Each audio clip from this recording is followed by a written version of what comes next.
Welcome back, traveler. Well, here we are, folks. Watching the latest installment of the slow-motion train wreck that is American governance. And this time, the guest of honor is Vice President JD Vance, who apparently believes that the only reason to fire someone is if they're a bad dude. That's right.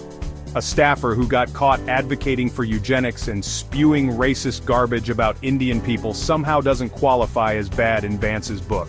And just in case that wasn't bad enough, we've got Elon Musk, self-appointed arbiter of public decency and free speech absolutism, except when it comes to people criticizing him, running a poll on X to decide if this guy should get his job back. Here's a pro tip for life. When people tell you who they are, believe them. And Vance just told us, loud and clear, that he doesn't actually care about a government official openly pushing white supremacist nonsense. Let's run through what happened, just to make sure we all appreciate the full absurdity of this moment. Marco Elez, a 25-year-old DOGE, yes, still ridiculous staffer, resigned after the Wall Street Journal exposed his Twitter history. His greatest hits include advocating for eugenics, declaring that he wouldn't marry outside his race, and of course the real banger normalize Indian hate. For most people that would be a career-ending moment, but not in this timeline. No, in this timeline, Elon Musk fires up a poll on X, asking whether Elez should be rehired. Because obviously the best way to decide matters of government ethics is through the whims of an audience largely composed of Musk fanboys, trolls, and people who still think Dogecoin is going to make them rich. And, surprise surprise, almost 80% of the people who voted in that poll said bring him back.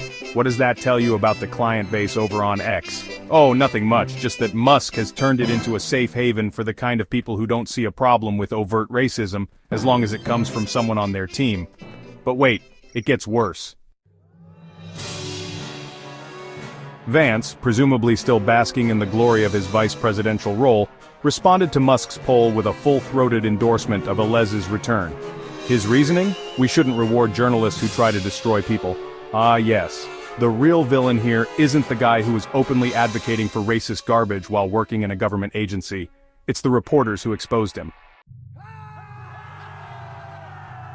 And just in case anyone still had faith in the idea that there are lines people in power won't cross, President Trump chimed in with his endorsement of Vance's take. Well, I don't know about the particular thing Trump said when asked about Elez's posts, but if the vice president said that, I'm with the vice president. Translation: Trump didn't bother to read the details, but if his guy thinks it's fine, then it's fine.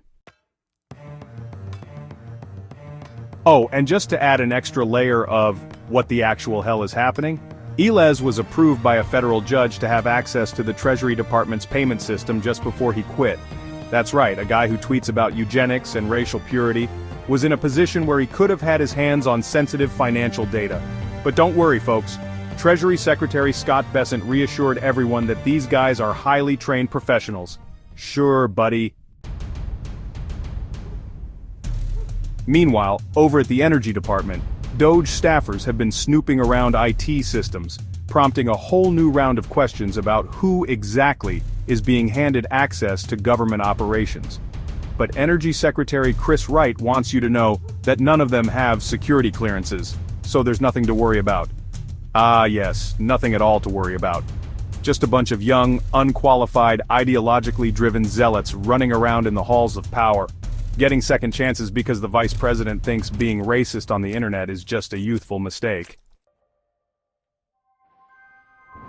This, ladies and gentlemen, is what it looks like when a country slides further down the rabbit hole of authoritarian nonsense. And just in case you were holding out hope that maybe this was a one-off, spoiler alert, it's about to get a whole lot worse.